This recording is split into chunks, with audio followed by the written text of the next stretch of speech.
ప్రెగ్నెన్సీలో urine infection రావడం అనేది కామన్‌గా చూస్తూ ఉంటాం. ప్రెగ్నెన్సీలో ఉన్న కొన్ని చేంజెస్ వల్ల యూరిన్ ఇన్ఫెక్షన్స్ వచ్చే ఛాన్సెస్ ఎక్కువుంటాయి. సో, యూరిన్ ఇన్ఫెక్షన్ ప్రెగ్నెన్సీలో ఎందుకు common? First and foremost progesterone అనే హార్మోన్ ప్రెగ్నెన్సీలో ప్రొడ్యూస్ అవుతదండి. ఈ ప్రొజెస్ట్రాన్ హార్మోన్స్ వల్ల మజిల్స్ బాగా రిలాక్స్ అయిపోతాయి. సో, మూత్రసంచికి ఉన్న మజిల్స్ కూడా రిలాక్స్ అవ్వడం వల్ల యూరిన్ కొంత ఆగిపోవడం జరుగుతుంది. అండ్ దీనివల్ల ఇన్ఫెక్షన్స్ వచ్చే ఛాన్సెస్ ఉంటాయి.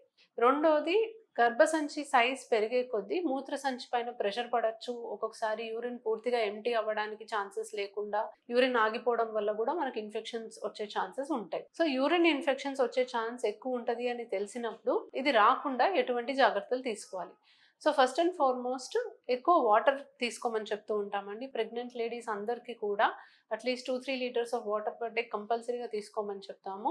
అండ్ ఎక్కువ వాటర్ తీసుకున్నప్పుడు ఆబ్వియస్‌లీ ఎక్కువ సార్లు యూరిన్‌కెళ్ళాల్సొచ్చినా కూడా బాగా అర్జెంట్ అయ్యేంత వరకు వెయిట్ చేయకుండా ఎప్పుడైతే మీకు సెన్సేషన్ వస్తుందో వెంటనే మీరు యూరిన్‌కి వెళ్ళేటట్టుగా చూసుకోవాలి. సో, ఎక్కువసేపు యూరిన్ ఆపుకున్నా గూడా మీకు ఇన్ఫెక్షన్స్ వచ్చే ఛాన్సెస్ ఉంటాయి. అండ్ ఏమాత్రం మీకు సింప్టమ్స్ అనిపించినా అంటే కొంచెం మీకు మూత్రంలో వేడి చేసినట్టు అనిపిస్తుంది, మంటగా ఉంటుంది, లేదా యూరిన్‌కెళ్ళినప్పుడు కొంచెం పెయిన్ వస్తుంది, ఫీవర్ వస్తుంది. ఖచ్చితంగా మీరు ఒక డాక్టర్‌ని సంప్రదించాలి.